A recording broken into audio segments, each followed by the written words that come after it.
टिकैत साहब का मानसिक खतना हो चुका है। वो कब देशद्रोही बनते जा रहे हैं उनको खुद पता नहीं चल रहा। उन्होंने बोला है अगर हिंदुओं की रैली निकलती है तो क्या वो हिंदू नहीं है, और अगर वो हिंदू नहीं है तो राकेश टिकैत क्यों है। अपना नाम अब्दुलिया रफीक रख लीजिए। आप जो है ढंग से एक बार चेक कर लीजिए कि आप हिंदू बचे भी हैं या नहीं। मात्र 4 पीढ़ी पहले हर मुसलमान चला जाए और पता कर ले उनके बाप दादाओं का नाम क्या था। जिसकी जितनी बुद्धि उसकी उतनी शुद्धि। जो यात्रा निकाल रहे हैं लोग उनके विरोध में खड़े हुए आप जाकर, अगर कोई इसने यात्रा निकाली तो हम अपनी ट्रैक्टर यात्रा निकालेंगे। अरे निकाल के दिखाओ ना।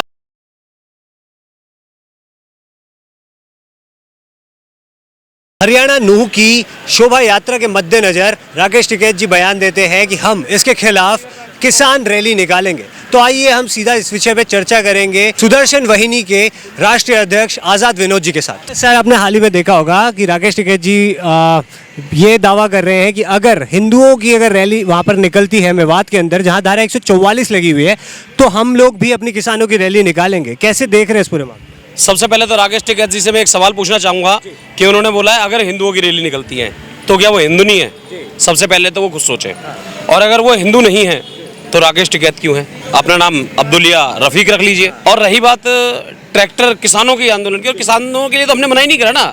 किसान अपनी स्वतंत्र है बिल्कुल अपनी आज़ादी के लिए, वो ट्रैक्टर यात्रा निकाले, चाहे अपनी कोई भी अगर मांग है उसको लेकर यात्रा निकाले, हम उनका साथ देते हैं। हम तो उनके साथ हैं, हमें कोई समस्या नहीं है इस बात से। अच्छा, वो अभी एक बयान देते हैं जिसमें कहते हैं कि भारत के अंदर 2 तरह के हिंदू हैं, एक है नौरंगीय हिंदू और एक है जो भारतीय हिंदू है। किस तरीके से देख रहे हैं इस पूरे मुद्दे? देखिए, सनातन धर्म तो एक है और हिंदू भी सारे एक हैं। अब जिसकी जितनी बुद्धि उसकी उतनी शुद्धि। उनके अंदर बुद्धि ही है, अपने आप को हिंदू 2 रंगा मान रहे हैं, तो इसमें उनकी हमारी क्या गलती है। इसमें मतलब हिंदुओं को आपस में बांटने की एक मतलब वो ये बयान को इस तरीके से देखा जा सकता है क्या? मतलब देखिए, उन्हें यही नहीं पता, उन्होंने जो किसान आंदोलन की जो सफलता उन्हें प्राप्त हुई उसका मद उनको इतना सर चढ़कर बोलने लगा कि उन्होंने 26 जनवरी को जो भारत का अपमान हुआ उस पर आंखें बंद कर ली, और बल्कि कि उसमें उन्हें क्षमा मांगनी चाहिए थी, लेकिन उन्होंने क्षमा ना मांगकर और अपने घमंड को ऊंचा करा। और आज वो कब राजनीतिक विरोध करते करते अपने सनातन का विरोध करने लगे, राजनीतिक विरोध करते करते आज वो कब हिंदू का विरोध करने लगे, राजनीतिक विरोध करते करते वो ये फर्क तक भूल गए कि गाय को रोटी खिलाने वाले में और गाय को रोटी से खाने वाले में क्या फर्क होता है। जहाँ देश जो है एक तरफ G20 की तरफ जा रहा है, ऐसे में हिंदू अपनी यात्रा निकालते हैं, जिस पर पिछली बार अगर मेवात के अंदर नूह के अंदर जो है पथराव होता है, ऐसे में हिंदू अपनी यात्रा पूरी करने के लिए जलाभिषेक करने के लिए नूह में वापस जाते हैं, तो क्या भारतीय किसानों को इस तरीके के बयान देने सही शोभा देता है कि मतलब वो भी इस पर रैली निकालें? क्या ये कोई किसी प्रकार की होड़ लगी हुई? देखिए, पहली बात तो राकेश टिकैत का अपना मत है, भारतीय किसानों का नहीं है। और भारत का किसान इतना अभी हिंदू विरोधी नहीं हुआ है कि वो भारत के सबसे बड़े भगवान श्री योगेश्वर कृष्ण की जो ब्रजमंडल यात्रा होती है उसका विरोध करने लग जाए। और आज भी इस देश के अंदर कुछ तथाकथित राजनीतिक जाट और गुजरों को छोड़ दिया जाए तो आज भी देश के अंदर सबसे ज़्यादा बलिदान देने वाले, सबसे ज़्यादा देश के लिए लड़ने वाले, भगवान श्री कृष्ण और राम का सम्मान करने वाले और गोवर्धन के माध्यम से जो पूजा का सबसे बड़ा जो त्यौहार मनाया जाता है वो जाट और गुजरों की तरफ से मनाया जाता है। कभी जाकर पता कर लीजिए। और जिस तरीके से ये जबरदस्ती अपना मत जबरदस्ती जाटों के ऊपर थोप रहे हैं, उसके लिए जाट समाज ने, आपने देखा होगा, कई खाप पंचायतों ने इनका विरोध भी किया है। तो आज जो है इनसे बस एक ही सवाल पूछना चाहता हूँ कि आप जो है ढंग से एक बार चेक कर लीजिए कि आप हिंदू बचे भी हैं या नहीं। अच्छा, एक बयान और वो दे रहे हैं जिसमें कह रहे हैं कि जो देश का युवा है, जो देश का किसान है, वही देश को बचाएगा। कोई भी पार्टी या फिर कोई भी दल जो है राजनीतिक दल है वो इस पर कोई भी कार्य नहीं कर पाएगा। 55-60 साल के बुजुर्ग हो चुके हैं आज की डेट में मेरे हिसाब से। राकेश टिकैत जी तो अपने आप को युवा समझ रहे हैं क्या? अगर देश का युवा देश को बचाने निकला है तो वो ये युवा यही है कि जो अपनी राष्ट्र को, अपने धर्म को, अपनी संस्कृति को, अपनी गाय माता को बचाने के लिए आज रोडों पर है। कह रहे आंदोलन करेंगे तभी आंदोलन से ही कुछ हो पाएगा देश के अंदर। देखिए, उनका राजनीतिक एक द्वेष है नरेंद्र मोदी जी से या योगी से, उनका अपने निकालिए, हमें उसका कोई विरोध नहीं है। लेकिन वो कब देशद्रोही बनते जा रहे हैं उनको खुद पता नहीं चल रहा। हमें गर्व की बात है, अभी रिसेंट में ही हमारा चंद्रयान 3 सफल हुआ है। पूरे देश का युवा आज उसकी सफलता की जो खुशी है उसमें झूम रहा है। इन्होंने उसके लिए बधाई देना नहीं अपना दायित्व समझा। आज देश के लिए बहुत गर्व की बात है कि G20 के माध्यम से हम अंतर्राष्ट्रीय स्तर पर अध्यक्षता कर रहे हैं। उसका रिसेंट में अधिवेशन भारत में होने वाला है और खासकर दिल्ली में होने वाला है। तो वो कहीं ना कहीं उस विरोध को देखिए नूह तो एक बहाना है, ब्रजमंडल एक बहाना है, यात्रा, जलाभिषेक बहाना है एक। उनका असली टारगेट है कि किसी भी प्रकार से मैं मीडिया के माध्यम से, मोदी के विरोध के माध्यम से मीडिया में छाऊं और कहीं ना कहीं ये जो अंतर्राष्ट्रीय जो अधिवेशन भारत में होने वाला है उसको बदनाम कर दूं, और वो कुल मिलाकर अपनी घृणित मानसिकता के माध्यम से इस देश की छवि को लोगों के सामने धूमिल कर रहे हैं। और ये सच्चे भारतीय होने का सबूत नहीं है। मात्र 4 पीढ़ी पहले हर मुसलमान चला जाए और पता कर ले उनके बाप दादाओं का नाम क्या था। मात्र 4 पीढ़ी, ज़्यादा दूर जाने की जरूरत नहीं है।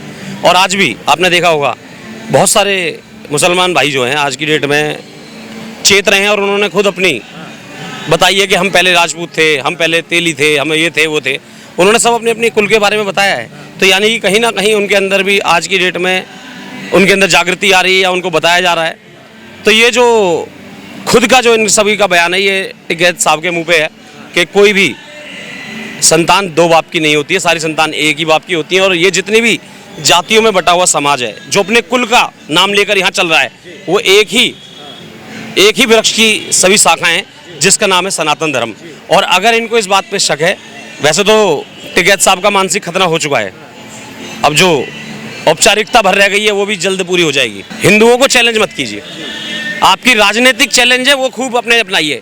आपको नरेंद्र मोदी का विरोध करना है, किसी का विरोध करना है, खूब कीजिए, लेकिन हिंदू धर्म का, सनातनियों का और गौ माता के रक्षकों का अपमान अगर कोई करेगा तो बर्दाश्त नहीं किया जाएगा। तमाम ऐसे मुद्दे जहां पर एक जगह अभी आपने हाल ही में देखा होगा, जैसे पहलवानों का एक आंदोलन हुआ, वहां पर भी भारतीय किसान यूनियन का बोलबाला था, वहां भी भारतीय किसान यूनियन पहुंच गई। तो क्या इस तरीके के मुद्दे में भारतीय किसान यूनियन का कोई काम है जहां पर मतलब वो लोग एक तरह से इस चीज़ में लिप्त नजर आते हैं? देखिए हम लोग भी गए थे, जो पहलवान बैठे थे उनका समर्थन करने के लिए पहली बार में, और हमारी ये अपील थी कि भाई सरकार को कम से कम इन पहलवानों की बातें सुननी चाहिए।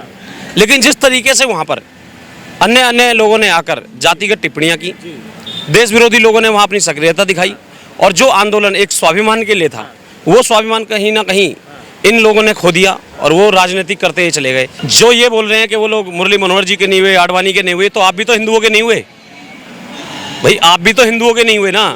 और आपका तो पहलवानों का बैकग्राउंड है टिकैत साहब का, और पहलवानी आप समझ सकते हैं बगैर महावीर बजरंगी के अखाड़ा के हो नहीं सकती है। तो आप तो कहीं ना कहीं अपने आप के भी सगे नहीं हुए, अपने हिंदुओं के, अपने आराध्यों के सगे नहीं हुए। जो यात्रा निकाल रहे हैं लोग उनके विरोध में खड़े हुए आप जाकर, क्या कोई इसने यात्रा निकाली तो हम अपनी ट्रैक्टर यात्रा निकालेंगे?